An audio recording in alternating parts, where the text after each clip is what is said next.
आप देख रही हैं ना, मैंने आपसे कहा था ना कि हमारे घर साक्षात लक्ष्मी ने जन्म लिया है।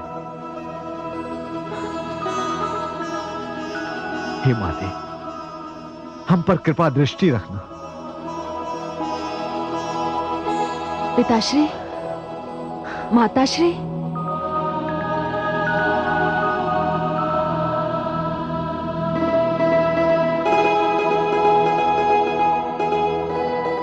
आयुष्मती भाव। आयुष्मती भाव। आप मेरे माता पिता हैं, मेरे जन्मदाता हैं।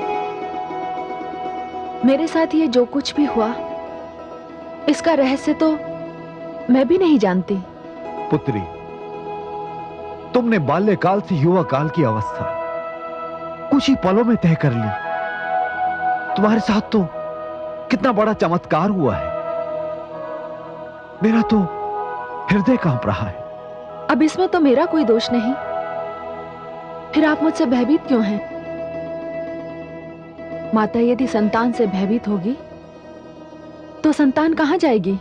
नहीं नहीं मेरी पुत्री, मैं तो इसलिए घबरा गई कि वर्षों की तपस्या के पश्चात तो तुझे प्राप्त किया हमने। यदि तुझे कुछ हो जाता तो। माते, इस समय मेरे हृदय में न जाने क्यों भगवान श्री विष्णु के दर्शन की इच्छा हो रही है। पुत्री, ये तो बहुत ही स्वाभाविक है। क्या स्वाभाविक है पिताश्री? अभी कुछ ही समय पहले मैंने जन्म लिया, देखते देखते ही मैं युवा हो गई, और अब भगवान श्री विष्णु के दर्शन की इच्छा मन में क्यों उत्पन्न हुई, मैं ये भी नहीं जानती। पुत्री, ये तो बहुत ही पावन इच्छा है। चलो, मैं तुम्हें अभी विष्णु मंदिर ले चलता हूं। आओ। महारानी, आप राजकुमारी का श्रृंगार करें और मैं राजकुमारी के विष्णु दर्शन का प्रबंध करता हूं। आओ पुत्री। प्रणाम पिताश्री।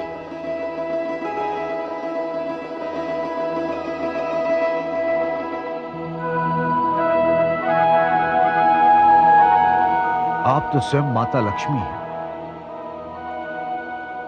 तो आपके मन में भगवान विष्णु के दर्शन की इच्छा तो होगी ही। आप जैसी पुत्री का पिता होने के नाते अब मैं इस उलझन में पड़ गया हूं कि आपके लिए वर कैसे ढूंढूंगा। मैं अतीत हूं। इधर महाराज धर्मध्वज तथा माधवी तुलसी के अचानक बालिका रूप से बड़े हो जाने के चमत्कार से आश्चर्यचकित थे। इधर शंखचूड़ के साथ भी कुछ इसी प्रकार घट रहा था। वो भी देखते ही देखते एक बालक से युवक में बदल गया। तुलसी ये भूल चुकी थी कि वो लक्ष्मी का मानवी रूप थी तथा शंखचूड़ विष्णु का अंश। गुरु शुक्राचार्य चिंतित थे। वो ये जानते थे कि शंखचूड़ में आसुरी स्वभाव की कमी है, किंतु महाराज दंभ प्रसन्न थे कि वे शंखचूड़ को युवराज बना देंगे। सारा दरबार उसे देखने को व्याकुल था कि वो कौन सा असुर राजकुमार है जो बचपन से छलांग मारकर सीधा यौवन में उतर आया है। सभासद सुने, दानव कुल भूषण दानवाधिपति महाराज दंभ पधार रहे हैं।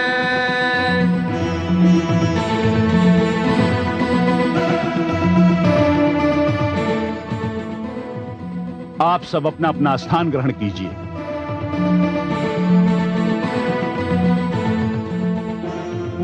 आप सबको भलीभांति इसका ज्ञान है कि राजकुमार शंखचूड़ अपने जन्म के पश्चात तुरंत किस प्रकार देखते ही देखते बड़े हो गए। अरे, ये एक चमत्कार है और मेरे लिए विशेष प्रसन्नता का विषय है। कदाचित संसार में प्रथम बार ऐसा हुआ है कि कोई शिशु देखते ही देखते युवक बन गया हो। मेरे लिए स्वर्ण अवसर है कि इस अवसर पर मैं राजकुमार शंखचूड़ को युवराज घोषित कर दूं। ठहरिए पिताश्री।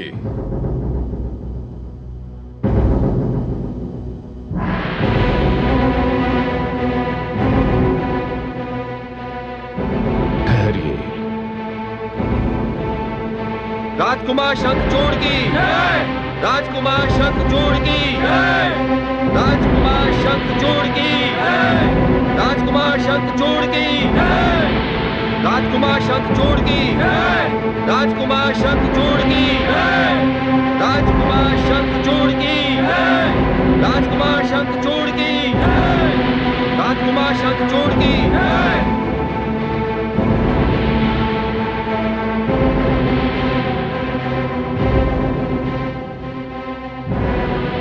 आयुष्मान भव। पुत्र, दानव कुल में कदाचित तुम प्रथम दानव हो जो किसी अधिकार प्राप्ति के प्रति उदासीन है। वैसे हम दानवों में तो अधिकार छीन लेने की प्रथा है। मैं तुम्हें युवराज घोषित करने जा रहा था, फिर तुमने मुझे रोक क्यों दिया? पिताश्री, मैं इस सिंहासन को प्राप्त करने से पहले कुछ शक्तियां प्राप्त करना चाहता हूं। मैंने असुर कुलगुरु शुक्राचार्य से विचार विमर्श भी किया है और उन्होंने भी मुझे तप करने का परामर्श दिया है। राजकुमार का कथन सत्य है महाराज।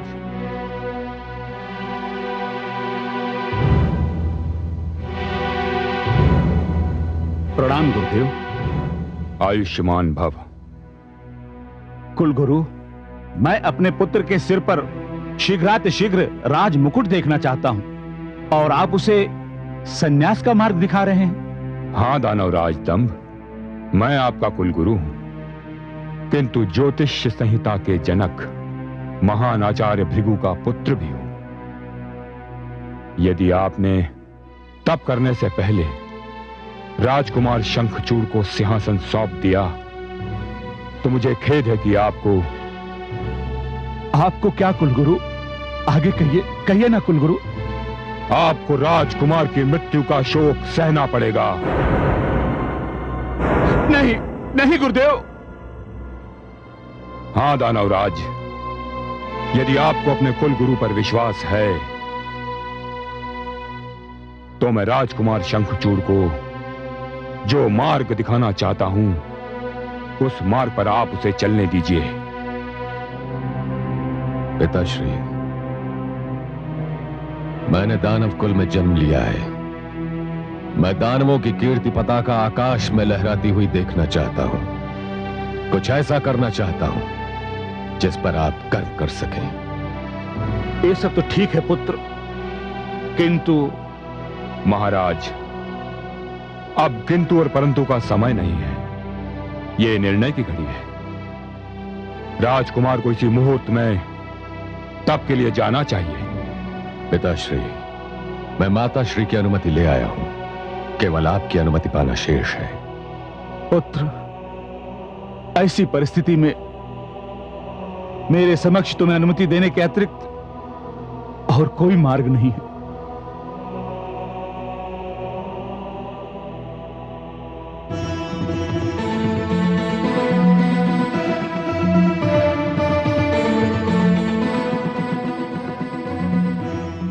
चलिए राजकुमार, मैं आपको कुछ अंतिम निर्देश देना चाहता हूं। जैसा आपका आदेश कुलगुरु।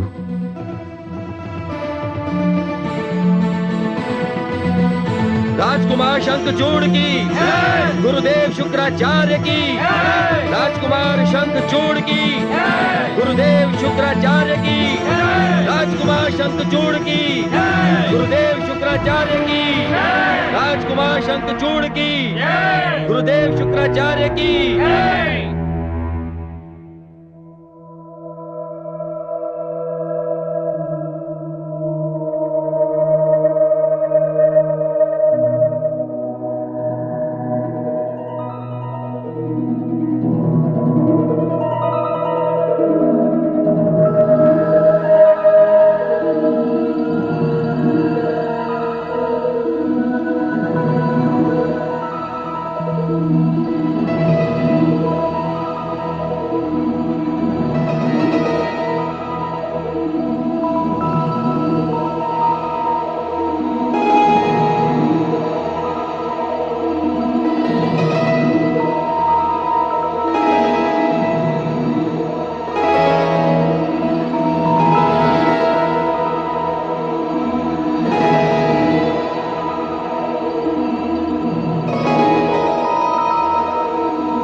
पुत्री आओ, हम तुम्हारे विषय में बात कर रहे थे।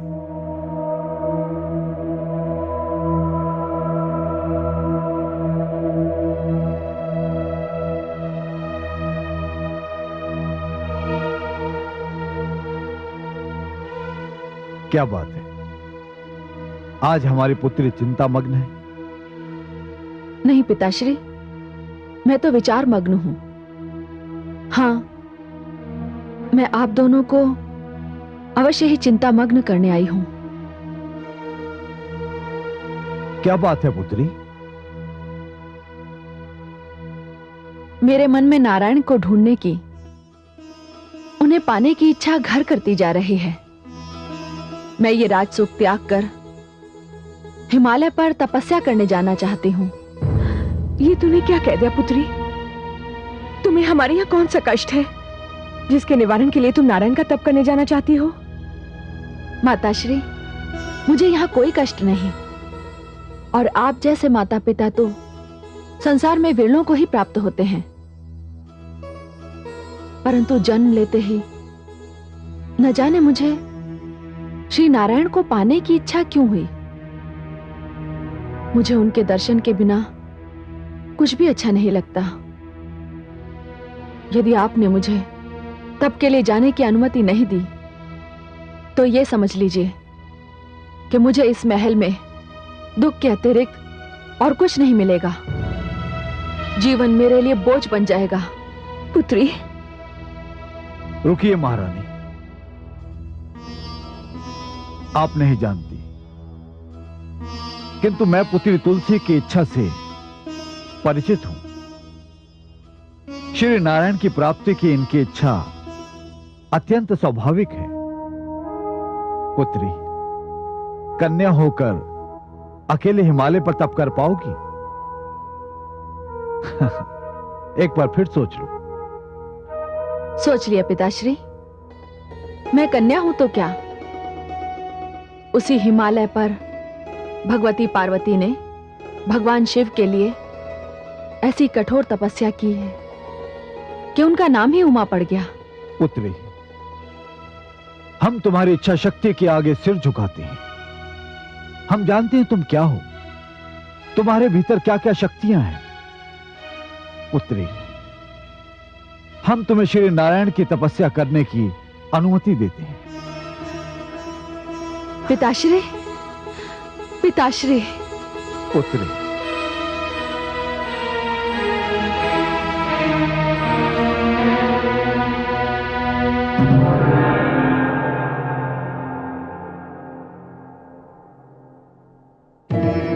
ओम श्री ब्रह्माय नमः।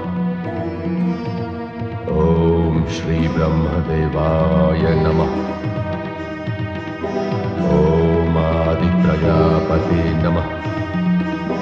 ओम श्री ब्रह्माय नमः। ओम श्री ब्रह्माय नमः। ओम श्री ब्रह्माय नमः। ओम श्री ब्रह्माय नमः। ओम श्री ब्रह्माय नमः। ओम श्री ब्रह्मदेवाय नमः। ओम श्री आदि प्रजापते नमः। ओम श्री ब्रह्माय नमः। ओम श्री ब्रह्माय नमः।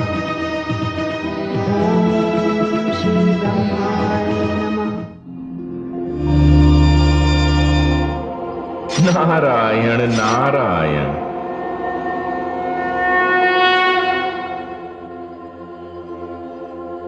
आइए देवर्षि, कैसे आना हो?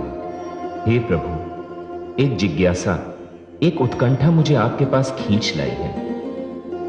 प्रभु, ये आपकी कैसी लीला है कि हिमालय पर देवी तुलसी और दानव पुत्र शंखचूड़ दोनों एक ही आराध्य भगवान ब्रह्मा को प्रसन्न करने के लिए घोर तपस्या कर रहे हैं। ये बड़ी अद्भुत घटना है प्रभु। ये घटना आगे कौन सा मोड़ लेने वाली है? देवर्षि, ये घटना कौन सा मोड़ लेगी ये तो विधाता ही जाने। पर विधाता ने भविष्य के गर्भ में क्या छिपा रखा है, उसे वर्तमान में जानने का प्रयास क्या उचित होगा? कथा का रोमांच इसी में है कि उसका अंत ज्ञात ना हो। हे लीला पुरुष, धन्य हैं आप, आदि और अंत सबके सर्वज्ञ, फिर भी सबसे तटस्थ। मुझे आज्ञा दे प्रभु। नारायण नारायण।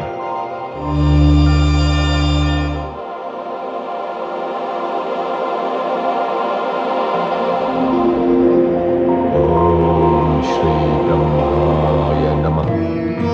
ओम श्री ब्रह्माय नमः। ओम श्री ब्रह्माय नमः। ओम श्री ब्रह्मदेवाय नमः। ओम श्री ब्रह्माय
हे देवी भुवनेश्वरी, हे पराशक्ति, यदि आदि प्रजापति ने देवी तुलसी को दर्शन नहीं दिए तो उनके प्राण संकट में पड़ जाएंगे। हे पराशक्ति, मानव होने के कारण उनसे सारी दैवी शक्तियां भी छिन गई हैं। हे महादेवी, तुलसी के साथ साथ हिमालय में एक असुर भी तप कर रहा है। यदि आदि प्रजापति ने उसे भी दर्शन ना दिए तो उसके भी प्राण संकट में पड़ जाएंगे। किंतु मैं आदि प्रजापति की उलझन का कारण जानती हूं और मैं इस उलझन को सुलझाने के लिए जाने ही वाली थी कि आपने ही प्रश्न कर दिया। महादेवी, आप निश्चिंत रहें, तुलसी के प्राणों पर कोई संकट नहीं आ सकता, क्योंकि तुलसी की कथा तो अभी आरंभ हुई है।